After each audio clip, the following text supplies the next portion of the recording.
Hello friends, આજે આપણે ઉનાળાની લૂથી બચવા માટે કેરીનો બાફલો બનાવીશું। हेलो फ्रेंड्स, દીપાલી ડિશીસમાં તમારું સ્વાગત છે। આજે આપણે બનાવીશું કાચી કેરીનો બાફલો બનાવવા માટે સૌપ્રથમ મેં અહીં મીડિયમ સાઇઝની 3 કેરી લીધી છે, જે ટેસ્ટમાં થોડી ખાટી અને થોડી મીઠી એવી છે। તો સૌપ્રથમ આપણે કેરીને 2 પાણીથી સારી રીતે વોશ કરી લઈશું અને ત્યારબાદ એને કોરી કરી લઈશું અને હવે બધી જ કેરીની છાલ દૂર કરી લઈશું અને જો એમાં ગોટલીનો ભાગ વચ્ચે હોય તો એને પણ 2 ભાગમાં કટ કરી અને દૂર કરી લઈશું। તો મેં અહીં બધી જ છાલ દૂર કરી લીધી છે। હવે આપણે ચપ્પુની મદદથી મીડિયમ સાઇઝના એના પીસ કરવાના છે, વધારે નાના પણ નહીં અને મોટા પણ નહીં। આ રીતે પહેલાં કેરીને બંને સાઈડથી કટ કરી લઈશું, એટલે જો વચ્ચે ગોટલીનો કઠણ ભાગ હોય તો તે આસાનીથી દૂર થઈ શકે।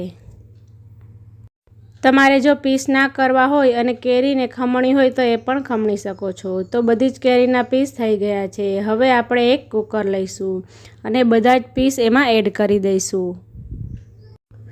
હવે સ્વાદ પ્રમાણે કે 1 ચમચી જેટલું એમાં નમક એડ કરી દઈશું અને એમાં અડધોથી પોણો ગ્લાસ જેટલું પાણી એડ કરી દઈશું, એટલે એ સારી રીતે બોઇલ થઈ શકે।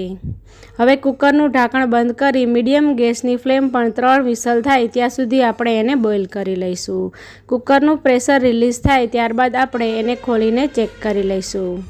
તો આપણી કેરી સરસ બફાઈ ગઈ છે અને તમે જોઈ શકો છો કે એમાં પાણીનો વધારે ભાગ પણ નથી। તો હવે એની ખટાશને ઓછી કરવા અને બાફલો ખાટો મીઠો બનાવવા માટે આપણે એમાં 1/3 કપ જેટલો ગોળ એડ કરીશું। તમે અહીં પાવડર ગોળ કે કોઈ પણ પ્રકારના ગોળનો ઉપયોગ કરી શકો છો અને ગોળને સારી રીતે બાફલા સાથે મિક્સ કરી દઈશું।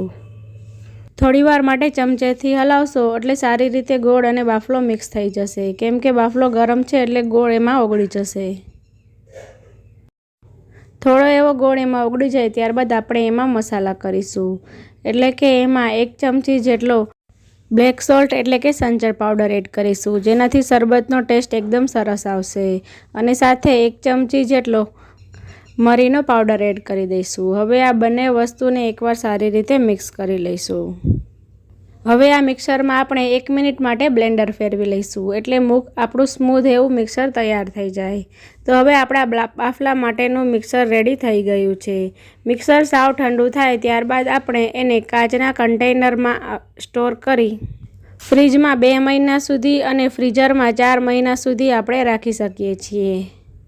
તો આ રીતે ઉનાળામાં જ્યારે કેરીની સિઝન હોય ત્યારે એકવાર ખાટી મીઠી કેરીનો બાફલો બનાવી અને પછી જ્યારે મહેમાન આવે ત્યારે ઇન્સ્ટન્ટ શરબત બનાવી અને એને આપી શકો છો। તો હવે આપણે આ બાફલામાંથી એનું શરબત તૈયાર કરીએ। તો એના માટે સૌપ્રથમ આપણે એક મિક્સર જાર લઈ લઈશું।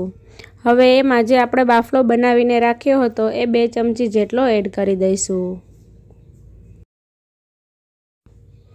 અને ત્યારબાદ ફ્લેવર માટે એમાં 8 થી 10 જેટલા પુદીનાના પાન એડ કરી દઈશું।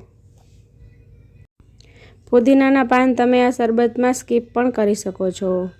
હવે થોડું એવું નમક એડ કરી દઈશું। આપણે બાફલામાં નમક એડ કર્યું હતું અને હવે અડધી ચમચી જેટલો શેકેલા જીરાનો પાવડર એડ કરી દઈશું। હવે 1 ગ્લાસ જેટલું ઠંડુ પાણી એડ કરી દઈશું અને આ બધી જ વસ્તુને મિક્સર જારમાં ગ્રાઇન્ડ કરી લઈશું।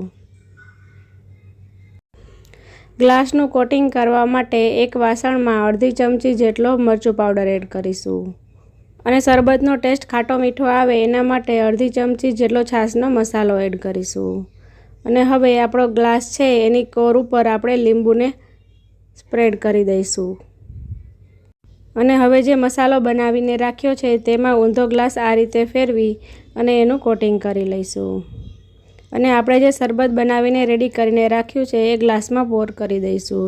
તો ફ્રેન્ડ્સ, તમને મારા કેરીના બાફલાની રેસીપી અને એની શરબતની રેસીપી ગમી હોય તો વિડીયોને લાઇક કરો, શેર કરો અને મારી ચેનલને સબસ્ક્રાઈબ કરો। મળીએ એક આવી જ નવી હેલ્ધી રેસીપી સાથે, ત્યાં સુધી ઇટ હેલ્ધી, કુક હેલ્ધી। કેરીના અથાણાની બીજી રેસીપી જોવા માટે સ્ક્રીન પર આપેલા વિડીયો પર ક્લિક કરો।